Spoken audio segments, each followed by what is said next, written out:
Dads, what was your don't tell mom about this moment? It started with a Nerf gun and ended with a fire truck. My son Max had just turned 8.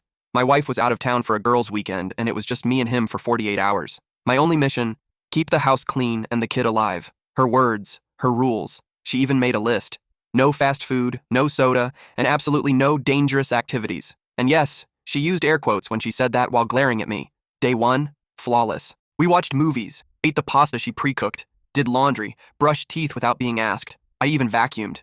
Max said I was like a cooler version of mom, but worse at folding shirts. I'll take it. Day 2, that's where I flew too close to the dad's son.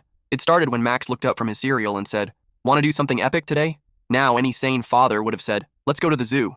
Not me. My genius brain answered, "Let's build a secret agent training ground in the backyard." It began innocently. We used pool noodles for tunnel crawls, old tires for jumping drills.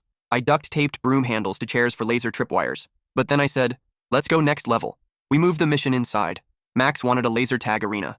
The garage was perfect, dark, big, and messy, but it needed ambience. So I pulled out my ancient fog machine from the basement, the one I hadn't used since that Halloween where I dressed as a vampire with a man bun. It still worked, sort of. We plugged it in, set up blackout sheets over the windows, and put on the Mission Impossible soundtrack. The fog started rolling. Max had on a headband made from an old sock. I was ducking behind a lawn chair screaming, "You'll never defeat Agent Dad." Then, the smell hit.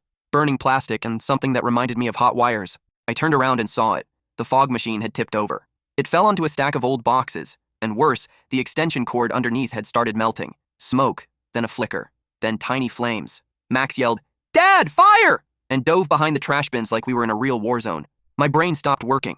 I grabbed the fire extinguisher hanging by the laundry machines, yanked the pin like I was in Die Hard, and sprayed everywhere. The fire was out in seconds, but the garage looked wrecked. Foam everywhere. Ash on the walls. My Halloween decorations? Gone. A pile of melted sadness. Max peeked out, eyes huge. He asked, "Is Mom gonna kill us?" And I looked at him. White foam on my shirt, one sock missing, hair smelling like burnt plastic, and said the only thing I could: "Don't tell Mom."